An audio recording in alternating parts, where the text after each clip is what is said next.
Language skills are a set of 4 capabilities that allow a person to comprehend and produce spoken and written language for a proper and effective interpersonal communication. These four skills are named macro skills and are separated in 2 groups: the receptive skills, listening and reading, and the productive skills, writing and speaking. Each group have a set of micro skills, or also named sub-skills, that for instance allow us, in the case of listening, to interpret intonation patterns. This sub-skill is the one that recognize stress and reading. To begin with, we have the receptive skill and listening. Uh, this skill responds to language rather than produce it. Uh, this skill involves making sense of meaningful sounds of language. We do this making use of context, language, and our knowledge of the world. As regards the context, we can say that the meaning of the words or of the lexical field will change according to the topic.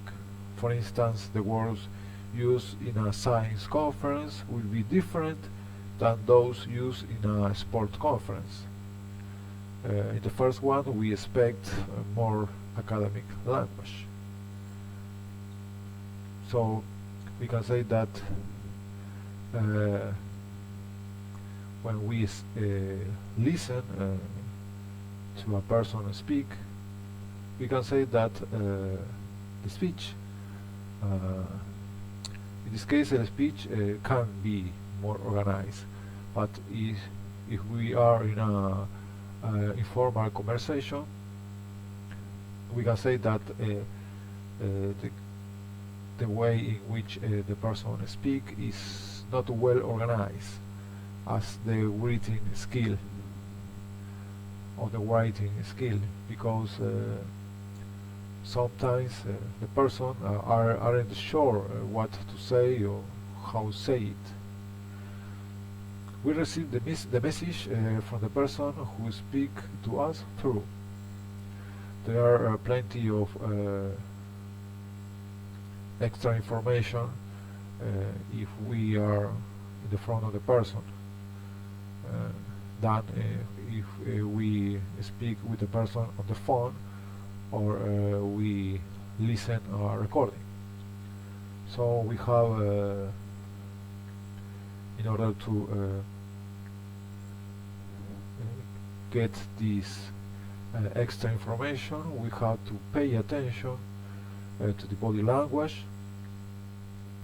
That can be gestures, eye contact, how the tone of this person is, the way in which he or she moves his hands, as I say, the tone of his voice, if this person speak fast or slow, without pauses. We have to pay attention to the sounds, to the statement. The person can give to us complete or incomplete sentences that we have to figure it out, bearing in mind the context in which this speech is given, and the connected speech. As regards the connected speech, we can say that is a speech that tells us what a person said. For instance, we can say, I asked her what her plans were. So we use it when we want to say what a person uh, said to us. We don't hear all the things all the time. Mainly we hear the thing that we are interested to. So there are several different sub-skills that we will use depending our reason for listening.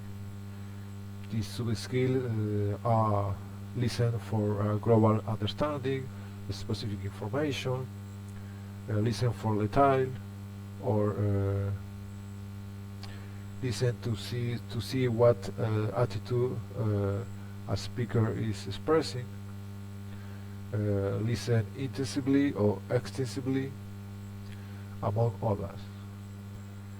Well, and how to teach these skills and these sub skills.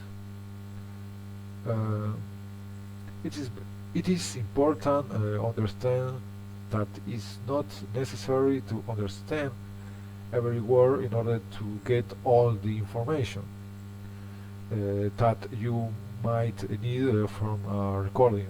For instance, in fact, if we try to remember all the things that have been said, it's probably that we don't remember almost anything.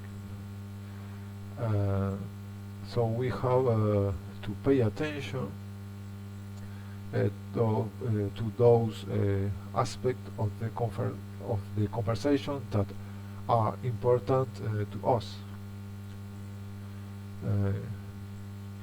We have to try to understand and catch those aspects that factual information that will be useful to us. So it's very important for our student to get a general overview of the main story or message of the conversation and catch specific details such as names, numbers, addresses, etc. The next points will improve the desired outcome. First, the activity must really demand listening. In this case, it will be a good idea to start playing only recordings. Two, it should be useful in some way. For instance, asking for directions, ask where is the I don't know the way in which the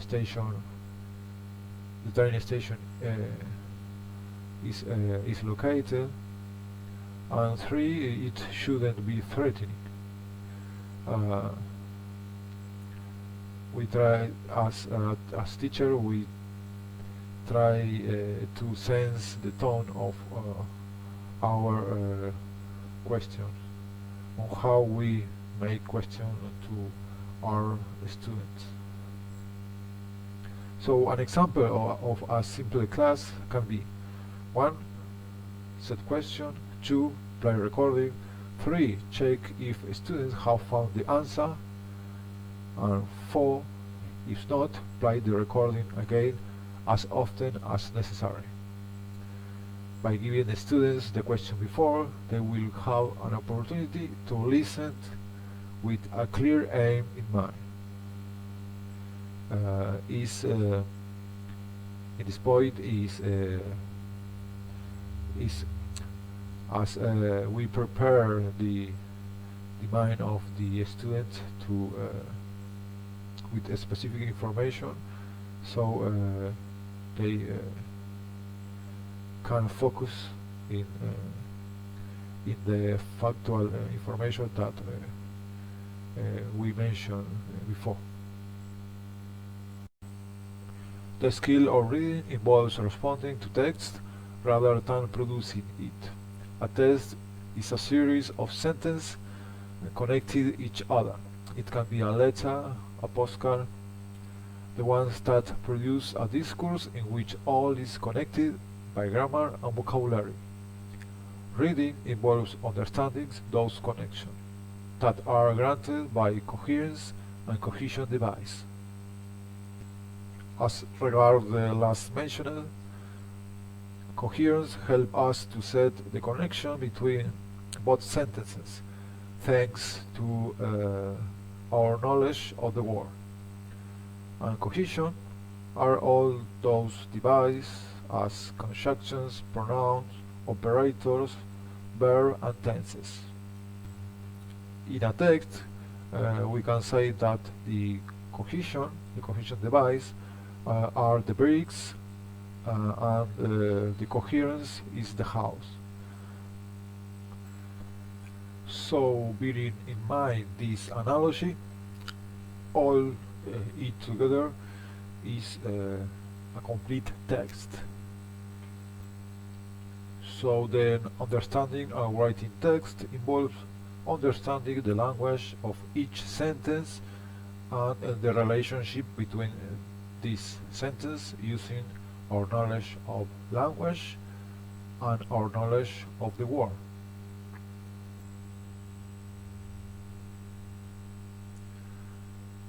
As the listening skill, the reading skill allow us to understand the written message using different types of subskill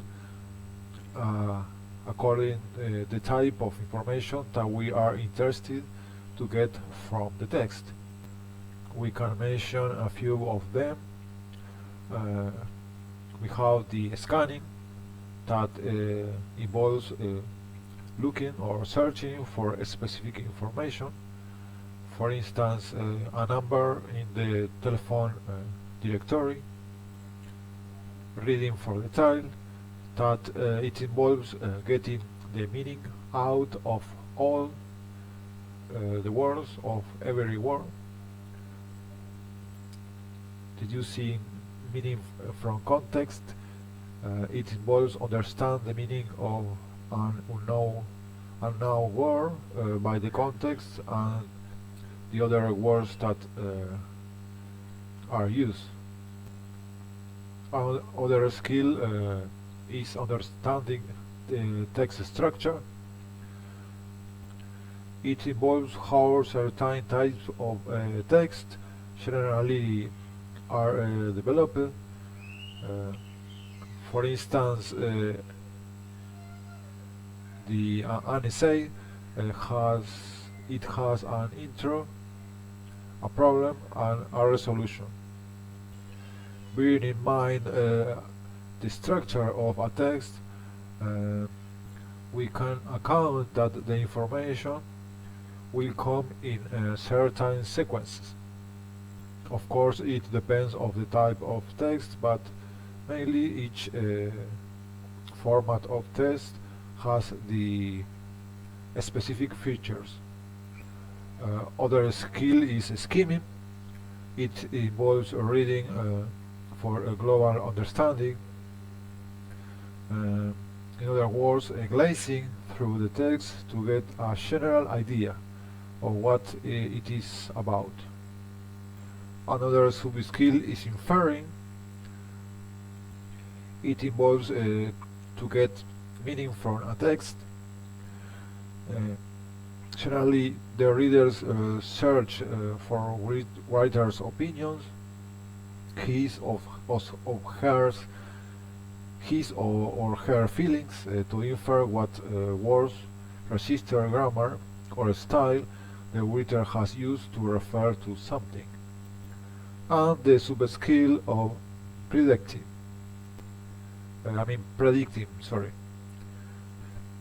This skill involves using clues before we begin reading to guess what a text may be about. For instance, we can look at the newspaper headlines or photos, the title of a chapter. All these components will help to us to decide if we wish read the text or not. Teachers can help students checking which soft skills they are good at and then focus on those that they aren't so good. A strategy could be help them to read fast, looking for meaning, not worry about understanding every word. The student will aim in the text for a small section of factual information, ask questions of any type. For instance, reading some information of a magazine, they they can figure out about, uh, for instance, and make themselves questions as can I take my dog into Chapultepec Park, or how much will cost a restaurant here? Uh, can I take pictures of animals in the zoo? Among other questions. Of course, in all the trajectory of the learning, in all the students, maybe we find some difficulties to advance. Maybe they about a test they don't know enough grammar or enough vocabulary. Maybe they are using the dictionary all the time. Uh, Maybe when they read, maybe they feel that they are doing it in a very slow way. Maybe they understand individuals' words, but not the whole thing. And sometimes, perhaps, if the reading is it's slow, uh, the pleasure of or the interest in the subject matter is soon lost. But going step by step and bearing in mind the level of the student, it will be advanced, and through the practice they will achieve more knowledge, and they eventually will gather more vocabulary and more abilities to understand the meaning of a text.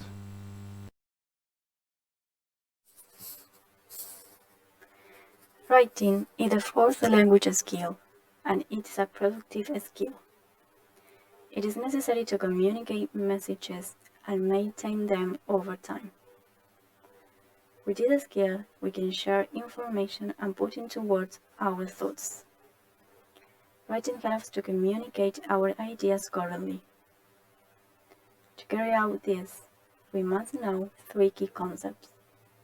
First, the types of writing text. Recognizing them is useful to know that there are different ways to give the information. However, it does not have to be a meaningful text. A writing can be a shopping list, a postcard, even a birthday card. Others can be meaningful, like an email, story, or essay. As we can see, the typed texts have different characteristics. For example, unique words, short or long sentences, or paragraph.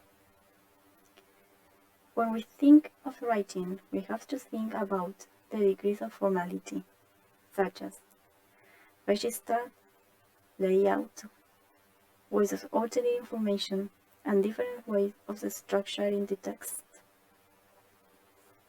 Second, writing soft-skill. They are related to accuracy necessary to use the current form of language. To do this, we must bear in mind that we are using the correct spelling, as well as putting the word together or using the vocabulary correctly. Make sure to make good use of punctuation so that the writing is legible. We can realize that soft skills form a single block to improve writing. First, stages of writing. The stages are quite important if we want to write some piece of writing. They help us organize our ideas at the time of writing and involve work on what we want to say. For example, develop ideas. Work in the order of our ideas, planning them. Drafting means writing the first version of a writing and then being able to change it. Edit in this stage, we can correct and improve the text. Proofreading. In this step, we can check for mistakes and correct them. And finally, redrafting. It would be to write a final version of the writing. Now then, how can we make our students acquire soft skills? Well, we can help them with activities like write real letters. We can think of real people to whom the students want to write. We can encourage them to create their own blog with topic of interest. Advertises. They can develop ideas for school events. Send comments, reply to discussion reviews. Write questionnaires and then use them. Long-term projects or fill forms, register for something. These are all activities that they will use in real life.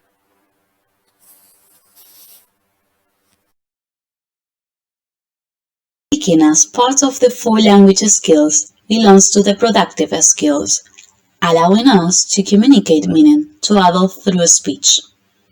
Speaking involves several sub-skills to communicate meaning.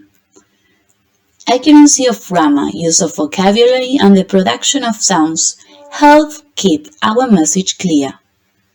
We use the right register to treat our listener with the appropriate degree of formality or informality in order not to upset them or make them uncomfortable. Features of connected speech.